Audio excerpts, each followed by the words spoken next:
Hey everyone, and welcome. So let's talk about a classic classroom headache. How do we get our students to actually read and, get something out of it? Today we are going to dive into how we can transform reading from this passive, sometimes nerve-wracking activity into a powerful, engaging experience that builds real skills for every single student in the room. All right, so to start, let's look at a practice that probably feels really familiar to a lot of us. It's what I like to call the reading rut, and it's time we climbed out of it.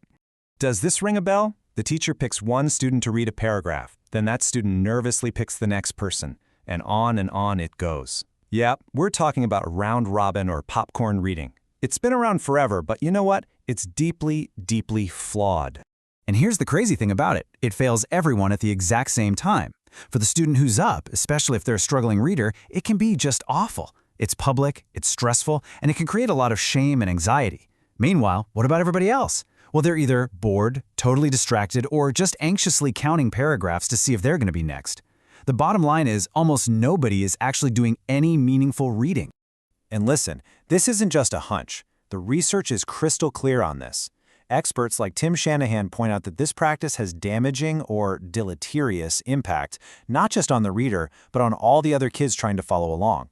It actually torpedoes reading comprehension for the whole class because nobody can focus on the meaning of the text.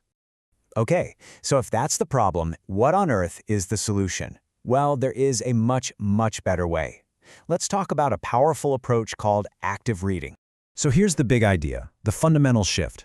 Active reading is all about using structured routines that get all students reading and thinking about the text at the same time. We're moving away from a one-person performance to full class participation. Now, you might hear recommendations from experts like Richard Allington saying that students need to be reading for at least an hour a day. And you might think, an hour? How is that even possible? Well, active reading strategies are the key. They make it possible to use that time so effectively, making sure every student is getting valuable practice with important texts. This right here, this is really the whole philosophy in a nutshell.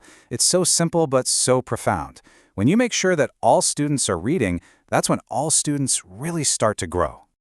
So you're probably asking, okay, how do we actually do this? Great question. Let's open up the toolbox and look at 6 powerful, super practical strategies you can start using pretty much immediately. First up, we have echo reading. This is your classic I do, you do. It's simple. The teacher reads a short sentence or phrase with great expression and pacing, and the students immediately echo it right back. It's absolutely perfect for new or really complex text because it provides a perfect model of fluency for students to copy in a really low-stakes, supportive way. Next in the toolbox is choral reading. I like to think of this one as safety in numbers. Everyone, the teacher, and all the students reads the text together, out loud, in unison. This is an incredible scaffold for students who are less confident. They get to hear the fluent reading all around them while still practicing themselves. It's full participation with a built-in safety net.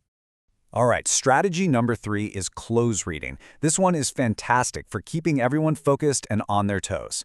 Here's how it works. The teacher reads the text aloud, but then strategically pauses before a key word, and the students all jump in to fill in the blank. It's a simple move that keeps students actively engaged.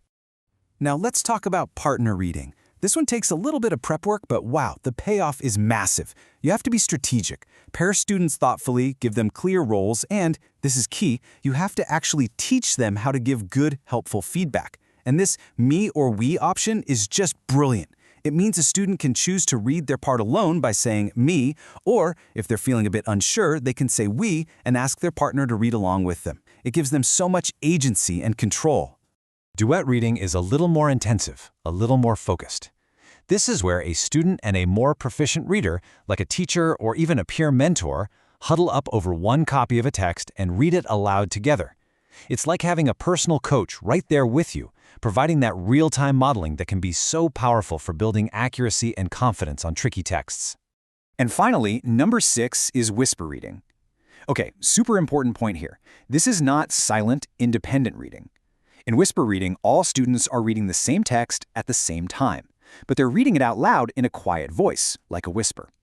This creates this amazing buzz of learning in the room and allows the teacher to walk around, listen in on individual students, and provide quick, on-the-spot feedback. It's such a critical bridge to true independent reading. So we have all these amazing tools, but what does it actually look and sound like when it's all working? Let's break down the key things the teacher does and what you see from the students. So for the teacher, it's really all about being intentional. It means you're constantly modeling what great fluent reading sounds like. You're using clear, simple signals to start and stop. You're always moving around the room, providing that immediate corrective feedback. And behind the scenes, you're using data to make smart pairings, and you know just when to pull back the support as students get stronger. And when the teacher is doing all that, this is what you see from the students. You see a room where every single kid is engaged. You see fingers tracking the words on the page.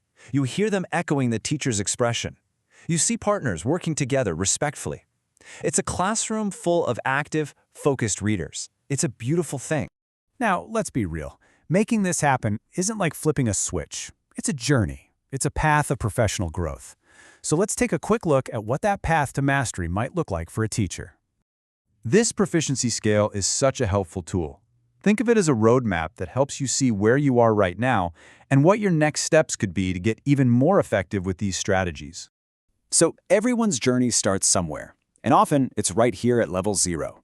This just means you're not yet aware of these strategies, or you haven't started using them yet, and that is a totally normal place to start. Getting to the developing stage is a huge step forward. This is where you're trying out the strategies. Maybe you're doing some echo or choral reading. The crucial next move from here is to start really paying attention and monitoring how these techniques are actually impacting your students. Is it working? That's the key question. And then the ultimate goal is to get here, to the innovating level. This is where you know these strategies so well, inside and out, that you can start adapting them, mixing and matching them, maybe even inventing your own variations to perfectly meet the unique needs of the students sitting right in front of you.